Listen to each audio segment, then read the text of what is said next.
Today we're going to do something different. I thought I'd break it up because I sat down with a good friend Josh about 2 weeks ago, and we talked for about 2 hours. And I'm going to take a couple of videos to kind of give you kind of the best of that conversation. And Josh is a fellow widower. He's clever, insightful, he's down to earth, and I love kind of getting his perspective on things. So, without further ado, let me introduce you to Josh. So my name is Josh, and I'm just a guy in rural Ohio who really wants to date with intention. So I'm trying to investigate how to do all these things and how to become a better person, a better conversationalist, a better flirt, maybe more attractive. And so that's what I like to discuss with my buddy Richard. And we've had some great discussions, really. Oh yeah. Oh yeah. And we talk about all kinds of things, not just dating, but I mean, like we talk about, well, everything from politics to comedy to dark humor. Yeah.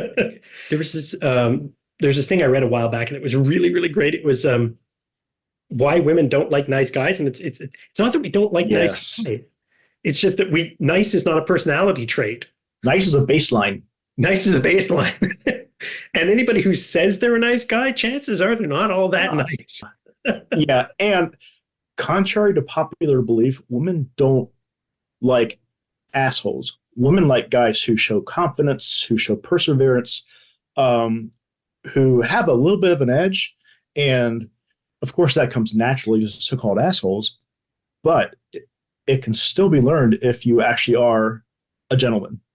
Because I think nothing is less attractive to a woman than a needy man. Yes. Right? So another child. Right. Or the man child. Yeah. The insistence to chase after somebody who's not really reciprocating, that word. Anyway, the desire to chase after somebody who's not reciprocating, that's a whole big ball of wax in and of itself. Because you have guys that they're just full of loneliness and they just need somebody to talk to and be with, and so they're not thinking in terms of I want a partner that can be my equal. They're thinking in terms of I need to fill this void. That's a whole other ball of wax, and we can discuss that later. I love that you mentioned fill a void, because I'm so against the fill a void. I'm always. I believe that's how people who have lost. I believe that's how you define ready. It's, are you looking to fill a void? Right. Or share a life. Mm-hmm. Because you have, and I'm not saying it has to be perfectly in order. We all, right. Life is never perfect. Don't wait until it's perfect. Yeah, exactly. The relationships based on fill a void might feel good initially, but inevitably they're going to end up in a bad way for somebody. I have to agree with that. But I think part of making yourself valuable is making yourself an individual. So, if you look at like 16 dozen women's profiles on dating sites, they may all say, oh, I like to go to the beach and I like to have fun. I like to get my hair done, yada, yada. Oh, I like long walks on the beach and Netflix. And who doesn't? Right. Right. What makes you an individual that I might be attracted to? And I think that comes down to being specific, right? It's like, yeah. I want a guy with a sense of humor. And I'll dig into this. Like, okay, sense of humor, meaning Three Stooges? Are you a big Three Stooges? Are you a Monty Python fan? Because I'm a Monty Python fan. Right. Are you into dark humor, physical humor? Do you, slapstick? Yeah. Where are we going with this? Like, what do you want out of this? Yeah, and that's one reason why when you're doing a profile on a dating site, it's very important to provide lots of detail in the About Me section. I've mentioned this before, but I've mentioned it in videos and whatnot. My ideal dating profile, and it's been wildly successful with the people I've worked with, 3 paragraphs. What I'm looking for, who I am, talk to me about. When you're on, especially on an app, and this is one of the things that a lot of people don't like about apps. It's like you swipe right, swipe left, swipe right. It's like you're taking about a half a second, if that, to judge somebody. And it's like, okay, this person is conventionally attractive. She's much hotter. She's not so much attractive, but one of those three is a PhD in neuroscience. Who do you think has the lightning rod for a guy who likes smarts? Right? Exactly. Like if you pass by somebody in a bookstore and you happen to see that she's looking at a book on I don't know, theoretical physics, then you might ask her, hey, so what's your interest there? And do it just in a very lighthearted, not serious manner. And she might talk to you, or she might say, you know what, I need to get out of here, not really interested. And Yep. if that's the case, walk away, no harm, no foul. No harm, no foul. That's a big one too. Hey, it's no harm, no foul. It's, Yeah.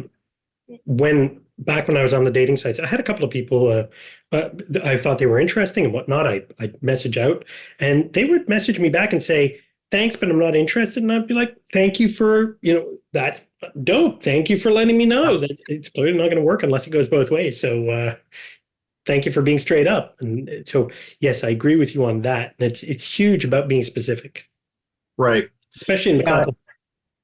yeah. And I think um, that's a nice little sidebar as far as like consent is concerned. Um, because when we're talking about staying out of the friend zone, so to speak, it's very important to acknowledge that anybody has an absolute right to say, no, I don't want to talk to you, or no, I don't want to be your friend, or no, I don't want to be more, but I want to be your friend. That's Yeah, their absolute right. completely agree. Because a lot of these other YouTube guys are saying, oh, yeah, she says no or she brushes you off. That's just a challenge. You need to try harder. That's a load of shit. If you're serious about if you're serious about being with somebody, you have to be respectful of them. It starts with Right. respect. Right? So, Mm-hmm. can you ask again? Sure. Can you ask again in the same day or the same week? No, not as much, unless you got something new to Right. offer, right? Yeah. But if they don't want to be with you, then you know, do you really want to put that on yourself? Yeah. I don't know. That's my take on it. Like if somebody's not interested in me, okay, that's fine. Moving on. So, yeah, I'd much rather be with somebody who can provide a good back and forth in all aspects of the relationship versus somebody that I kind of badgered into going out with me. Because Exactly. what fun is that? Right. Also, too, let's be honest. If you're chasing after somebody who's not initially interested, then okay, well, we can look at that as an incompatibility, and then where are there other incompatibilities, and are you overlooking them because it's Good the point. kind of thrill of the chase versus the no, no, we really fit well together. And I think see this whole kind of dance of finding somebody attractive, talking to that person, kind of hooking them in just a bit. Um, it's always full of balances because for example, say that the two of you sit down at a table and just start talking about theoretical physics. Um, if you try and make that conversation go on for too long, it's going to get weird. I'd say, hey, let's talk to this person for, let's say, 5 minutes, and then say, hey, I have to get to class. I'd love to continue this discussion. Can I have your phone number? Even or if you see they're hesitant about the phone number, it's like, look, if that's too much of a leap, would you meet me for coffee Yes, this point? Or, here's a Facebook, hit me up on Facebook, here's my info kind of thing. right. Yeah. Because either which way, you're asking for a buy-in. Yeah, exactly. You're asking for a buy-in. Don't make the buy-in too steep, but Right. you don't want it to be too easy either, because if it's, you want to you want them to at least show that they're interested. So you don't want to be kind of hounding them. You want to be like, cool, let me give you my number. Okay, I hope you find what you've seen so far to be super helpful. There's definitely more to come. If you have questions for either Josh or myself, or you'd like to do the same kind of interview with me, I want to meet you guys. I want to kind of I want to get the conversation rolling with, real people who are having real issues and see where we can help. So if you'd like to be a guest, if you'd like to reach out, if you want, if you have, if you don't want to just anonymously post a question, I'm Richard Strother, the Widower's Wingman. And again, you can reach me at thewidowerswingman.com. You can book a free call. It says 45 minutes. We're going to take the time.